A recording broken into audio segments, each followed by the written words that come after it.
আজকে রান্না করব নতুন আলু নতুন বড়ি দিয়ে ডিমের তরকারি। ভাই বোনের সম্পর্কটা অনেক মধুর থাকে, সেটা আমরা সবাই জানি। আসসালামু আলাইকুম প্রিয় বন্ধুরা, কেমন আছেন সবাই? আশা করি সবাই ভালো আছেন। আল্লাহর রহমতে আমি অনেক ভালো আছি।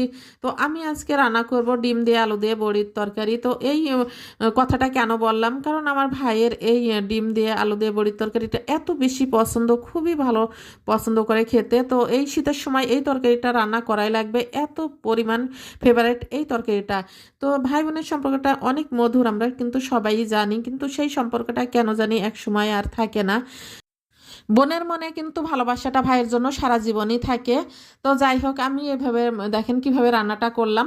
তেলের উপরে পেঁয়াজ কুচি দিয়ে দিয়েছি, এখানে কিছু কাঁচামরিচ দিয়েছি চিরা, এখানে দিয়েছি গরম মশলা, এলাচ, দারুচিনি, তেজপাতা, আদা বাটা, জিরা বাটা দিয়েছি, কিছুটা ধনিয়ার গুঁড়া, মরিচের গুঁড়া দিয়েছি সামান্য, তারপর দিয়েছি হলুদের গুঁড়া। আমি এখানে সামান্য মরিচের গুঁড়া দিয়েছি, সামান্য কাঁচামরিচ দিয়েছি, দুই রকমের মরিচ দিয়ে রান্না করব। স্বাদ মতো লবণ দিয়েছি, দিয়ে আমি মশলাটা সুন্দর করে কষিয়ে নিছি।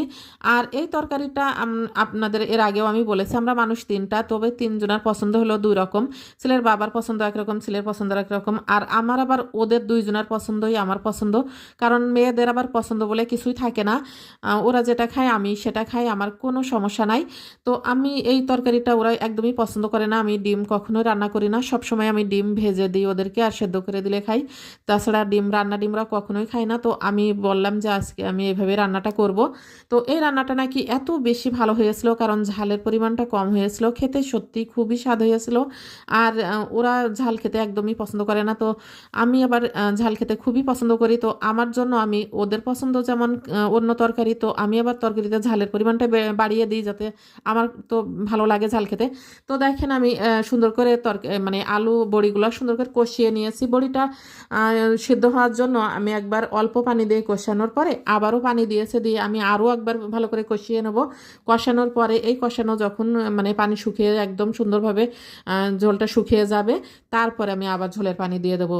এইভাবে আমি দুইবার কষিয়ে নিয়েছি, আলুটা সেদ্ধ করে খুব সুন্দর করে খোসাটা ছাড়িয়ে নিয়ে আবারও ভালো করে মাঝখান থেকে কেটে ধুয়ে নিয়েছিলাম। তারপরে আমি এইভাবে রান্নাটা করলাম। তো আশা করি আপনারা এইভাবে শীতের সময় নতুন আলু নতুন বড়ি দিয়ে যদি ডিম রান্না করেন, তো আপনাদেরও খুবই ভালো লাগবে আমার ভাইয়ের মতো।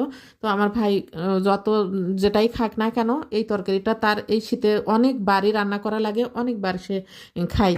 তো কিছু আলু তুলে আলুটা আমি ভেঙে দিয়েছিলাম ঝোলটা ঘন হওয়ার জন্য, যেটা আপনাদেরকে দেখাতে পারিনি। ওই সময় আমার ক্যামেরাটা অফ ছিল, তো আমি আবার মাঝে মাঝে ক্যামেরাটা অন করতেই ভুলে যাই। জানি না আমার মতো আপনাদের কার কার এমন হয়। তো অনেক সময় দেখা যায় লবণ দিতেও ভুলে যাই।